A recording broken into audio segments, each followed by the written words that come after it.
When it comes in terms of a Lok Sabha, okay, so it is a upper house we call it as, and Rajya Sabha it is a lower house of a parliament. This judiciary is also known as the independence of the legislature and the executive. So what is the power of MLA? What is the power of MLC? What is the power of PM? What is the power of president? What is the power of a common citizen? Okay, it is going to highlight those all things.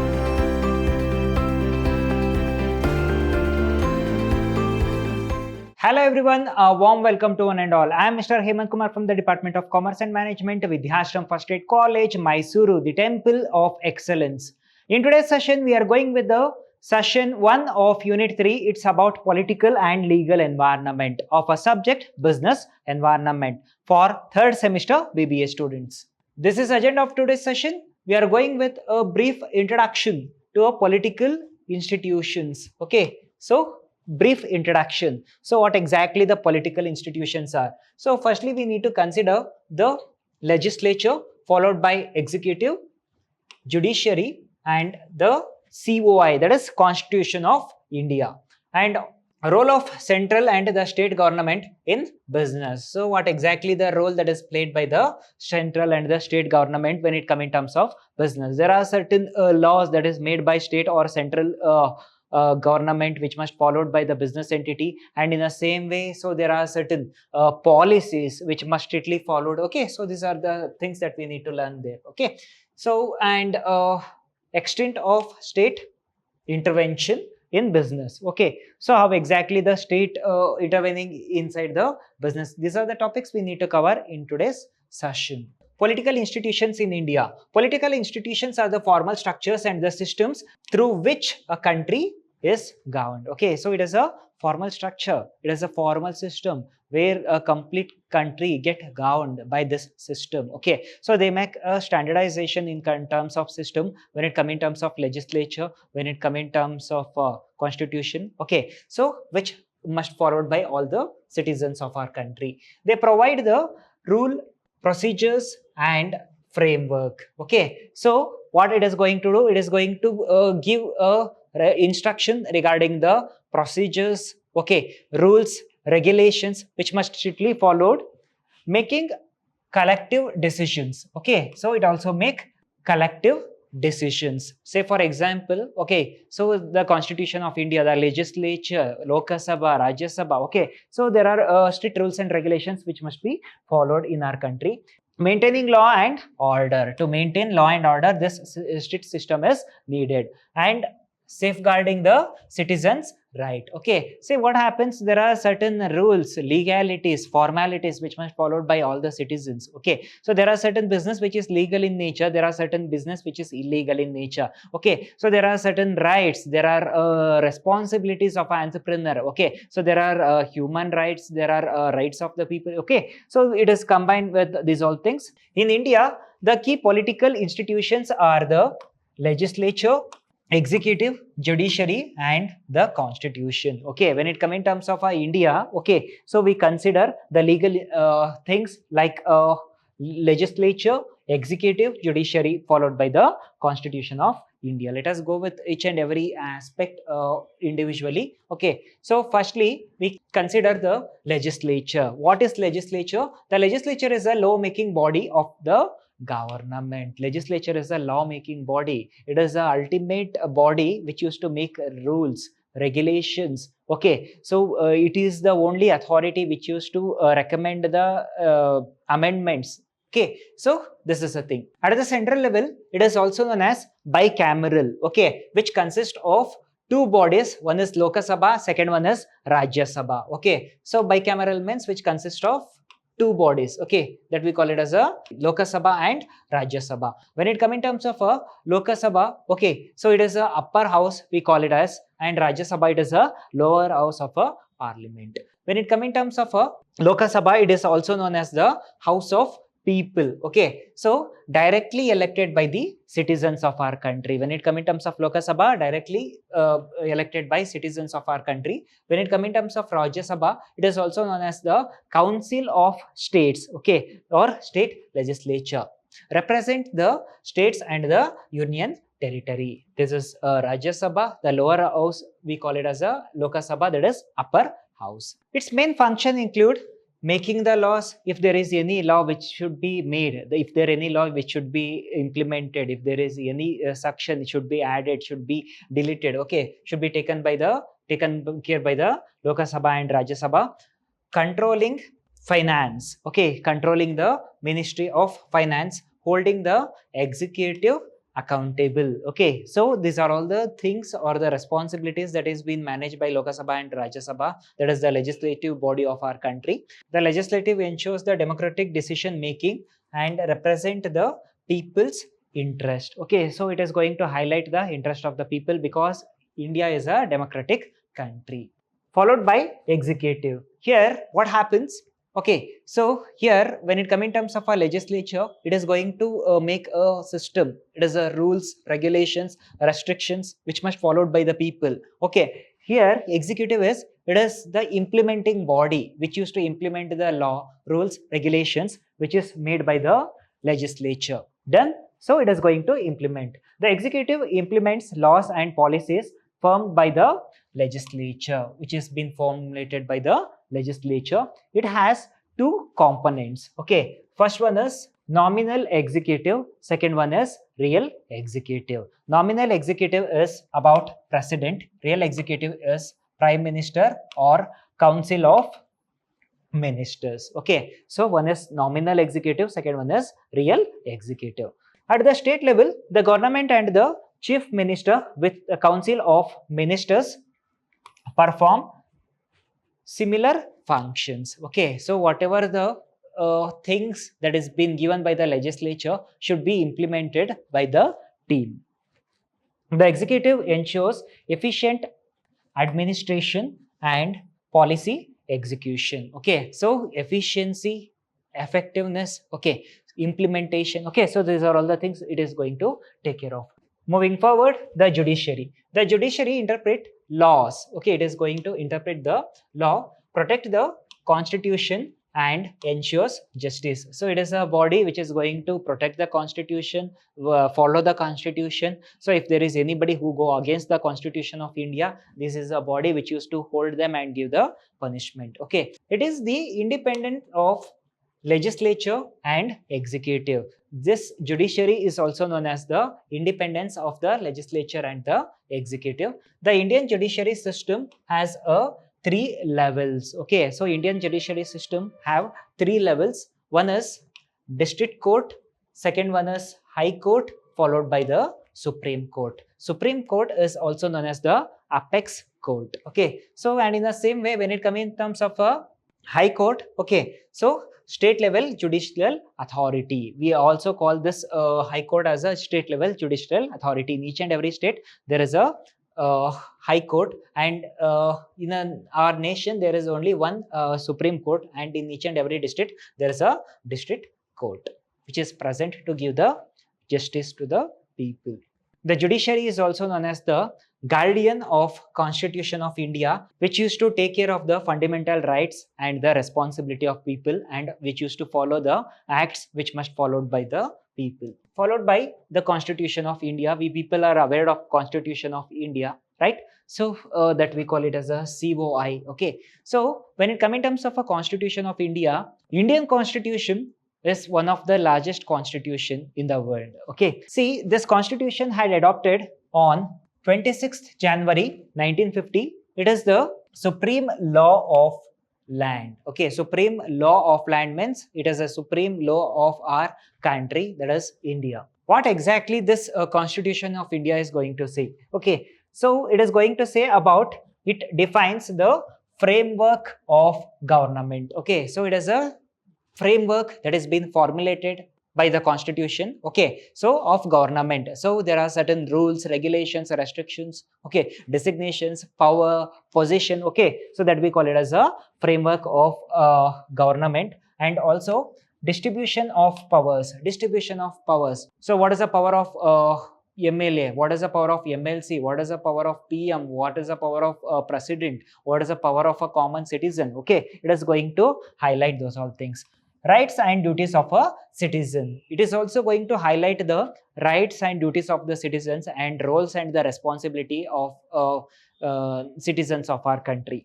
Key features include, okay, so even this Constitution of India consists of certain key features. So the first one is federal system with the unitary bias. Okay, so it is a federal system that has been well organized with a unitary bias. Means it is a only decision making authority when it comes in terms of India. This Constitution of India is a parliamentary form of government which consists of members of parliament, as we had discussed in the Lok Sabha and Rajya Sabha.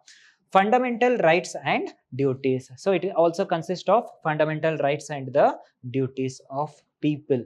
Directive principles of state policy. Okay, so it is going to direct the principles which must followed by the state council.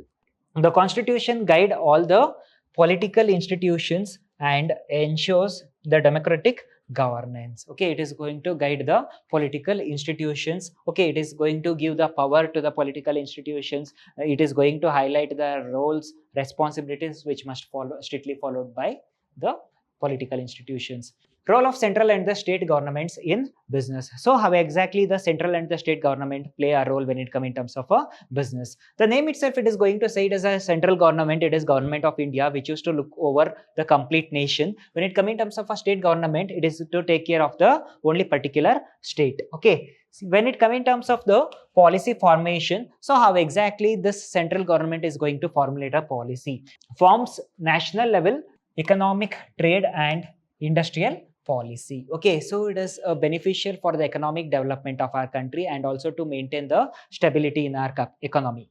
Frames state specific industrial and the investment policy. Okay, so they had mentioned here the state specific industrial and the investment policy. So that is relevant for only one particular state, but it is not specific for one particular state. It is applicable for the complete nation. It may be the natural level economic policies. Okay, so fire plans, economic policy, the implementation. So regarding the trade policies. Okay, so regarding the trade, import, export, interport, these all things. And in the same way, industrial policy which must followed by all the industries. So it may be regarding the framework, it may be regarding the restrictions, it may be regarding the pollution. Okay, so of those things it is going to take care of. And regarding the regulation, okay, so regulates banking system. Okay, that is Reserve Bank of India. It has hold the complete power when it comes in terms of our country. Reserve Bank of India is also known as a bankers bank which hold the complete power. Okay, so securities. Okay, Securities Exchange Board of India, SEBI, so which used to take care of all the insurance. Okay, Insurance Regulatory and Development Authority of India. Okay, so it is also going to take care of insurance and also Competition Commission of India. So to maintain a healthy competition when it comes in terms of our country. Okay, so these are all the sectors, the rules and regulations that is being made by the central government. Here, firstly, the banking sector, okay, that is Reserve Bank of India, the bankers bank, which hold the complete power in the hands of Reserve Bank of India. Whatever the decisions, rules, regulation that should be followed by a banking company, the decision is made by Reserve Bank of India. And Securities Exchange Board of India, okay, so it is regarding the trade activities and also insurance. IRDAI is going to take care of the all the kinds of the insurance terms and policies, and also regarding the competition, it is about Competition Commission of India, which used to manage the pace when it comes in terms of a competition in our country. There must be a healthy competition. Implements labor law. Okay, so when it comes in terms of a state government, there are a number of laws that has been formulated by the state government, which must followed by the industries, which must followed by all the kinds of the business. Firstly, it is the labor law. Means it is about safeguarding the labor, okay, by providing the basic facility in terms of salary, in terms of extra benefit, in terms of a basic requirement. Okay, so it is about labor law. So if labor work more than 8 hours, okay, they have to provide OT facility. If a labor, okay, join an institution, they must provide a basic assurance like a PF facility, like ESI facility, insurance for the laborers. Okay, so these are all the things must be facilitated according to the labor law. factory regulation. Okay, it used to take care of the employees or the individuals of the factory. State level licensing. So if any kind of the industry, any kind of the business, any kind of the firm must be established in particular state, okay, they have to take the license by the state government. Okay, so not by the government of India, by the government of a particular state.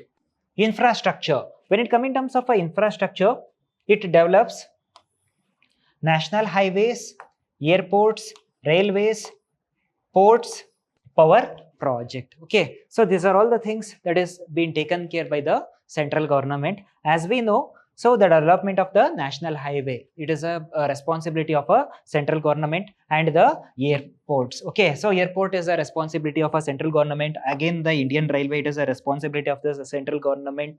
Again, again the government ports, followed by the power projects. Okay, so all the power projects is being taken care by the government of India, but power supply is done by the government of Karnataka. Okay, so here builds state roads. Okay, so here it is going to build the national highway, it is going to build a construct a state road.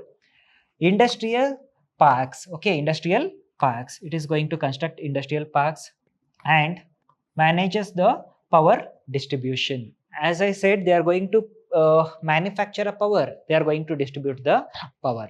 Taxation.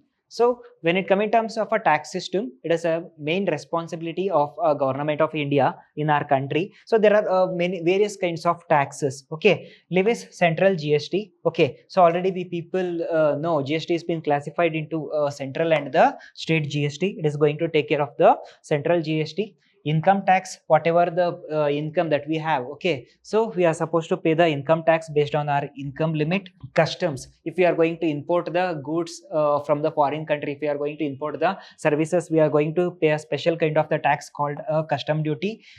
Excise, and also we are supposed to pay a excise duty. Okay, so excise duty we are supposed to pay for the imported goods. When it comes in terms of a state government, state GST is been levied. Excise duty that has been charged by the state government. Stamp duty that has been charged by the state government for the imported goods. Property tax, for example, if there is any transaction, okay, or the registration of the property get happen, okay, so we are supposed to pay the tax for the government, the fixed percentage of tax.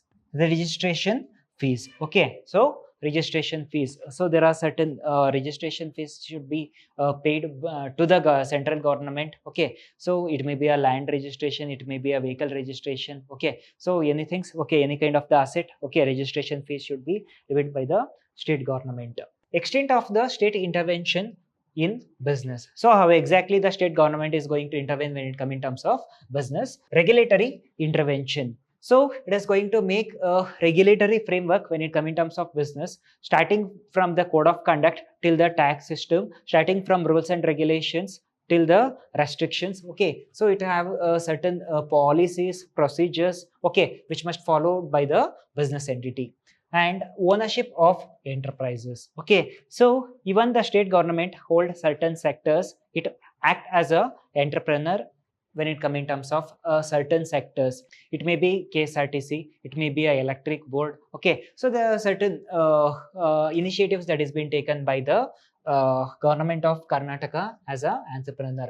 Welfare oriented intervention. Okay, so regarding the welfare oriented intervention, so it is going to give the loan for the industries, it is going to give the loan for the farmers for their development. Okay, so with subsidy. Okay, so these are the development activities. It is also going to provide the pesticide facility, it is going to provide the irrigational tools for the farmers for the development of our nation. Okay, so these are the developmental activities that we can highlight. Environmental and social control. Okay, see, when it comes in terms of environmental, there are certain acts which is being launched by government of India.